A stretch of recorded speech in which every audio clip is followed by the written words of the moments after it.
We can use the handle from this paintbrush to make a DIY paint scraper. Remove the bristles and attach a hinge to the side. Then, place a razor blade between the hinge and tighten it down. Now we can scrape away any leftover paint. To quickly organize this box of nails, just shake the box back and forth.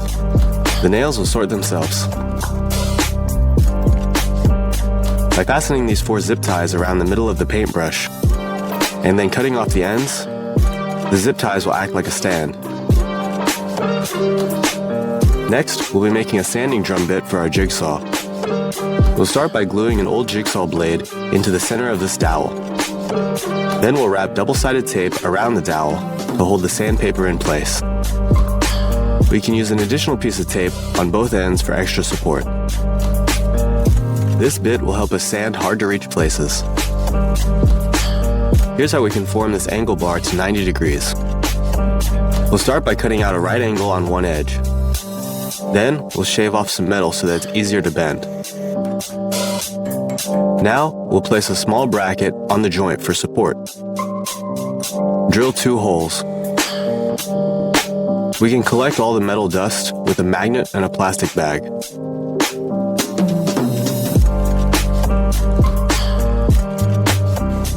Now, just drill in the screws and then double check the angle. Our next project will be to make a cog-shaped wooden handle. We'll start by marking out a circle with a hole saw. Then, we'll make 6 equally spaced marks around the circle. Drill a hole at each of the 6 marks. We can use a fan from our drill to blow away any sawdust that's in the way. Finish cutting out the circle with the hole saw bit.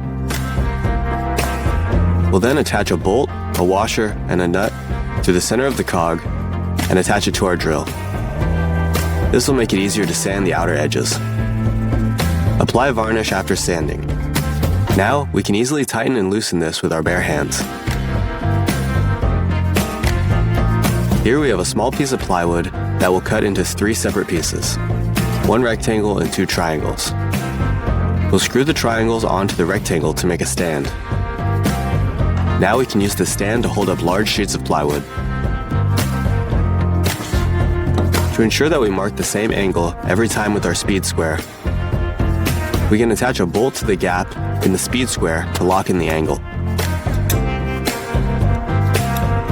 Now when we tighten down the bolt, we can be sure that we're making the same angle every time.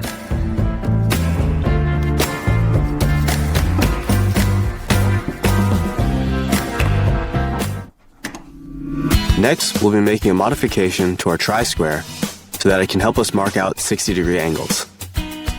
Mark out a 60-degree angle on the handle, and then use a hacksaw and a file to file down the edges.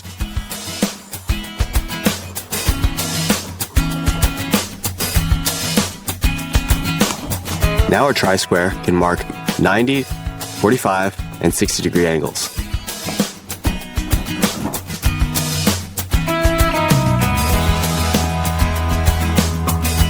To join these 2 pieces of wood together, we'll be using a marking gauge to cut out a lap joint.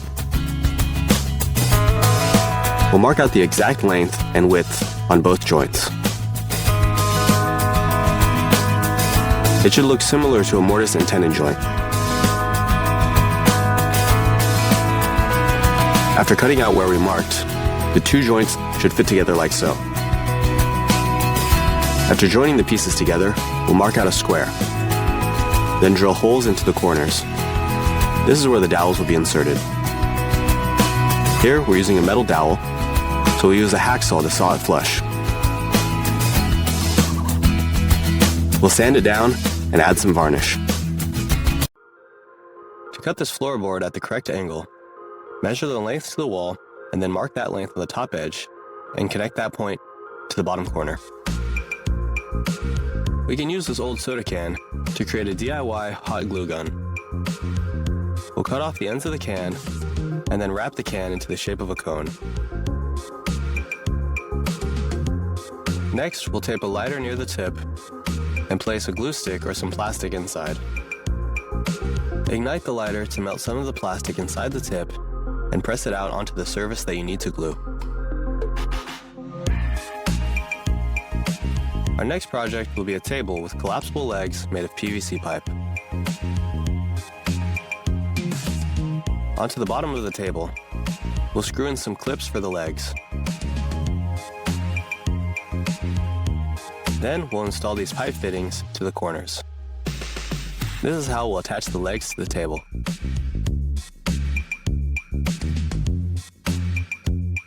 This board will make a suitable sanding block. We'll cut the board in half, and then one half will be cut into 3 strips. The 2 thinner strips will be mounted onto each end of the larger block.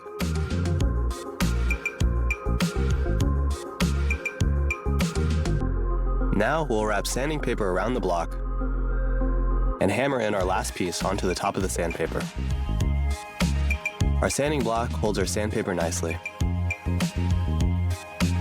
We need to fasten this wire along this pipe. We'll use 2 zip ties, one around both the wire and the pipe, and one around the first zip tie. Then we'll cut off any excess plastic. We want to better organize these cords. We'll slice this foam tubing in half.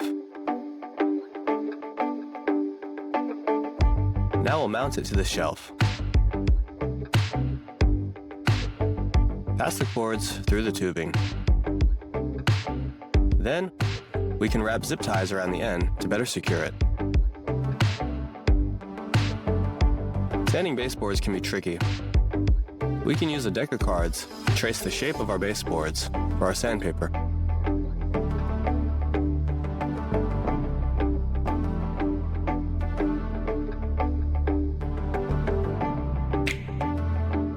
We can use a stapler to strip off the plastic from these wires.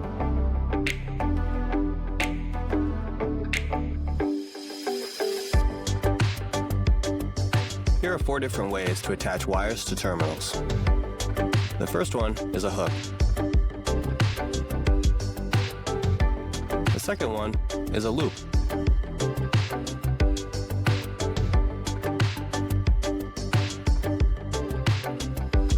The third one uses a connector.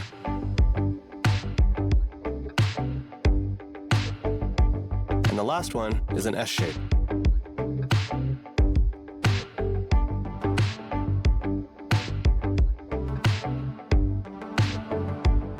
If we wrap some tape around the socket, we can pull the tape to unscrew this nut. Now let's make a tool to help us strip off plastic from our wires. We'll mount a hinge onto these 2 pieces so that they close together. Then we'll drill 2 holes through both boards like so. We can place a wire in between the 2 boards and pass the wires through to strip the plastic off them. We need to remove a large section of this board to create a mortise. First, we'll mark out the sections that we want to remove. And then we'll make multiple cuts into our cutout section. We'll use a chisel to remove the chips. We could use a chisel to smooth out the bottom edge, or we can use this hole saw drill bit.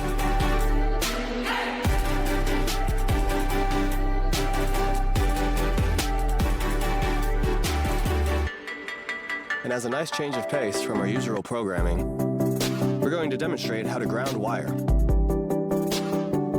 This is a joke, guys. Do not try this at home.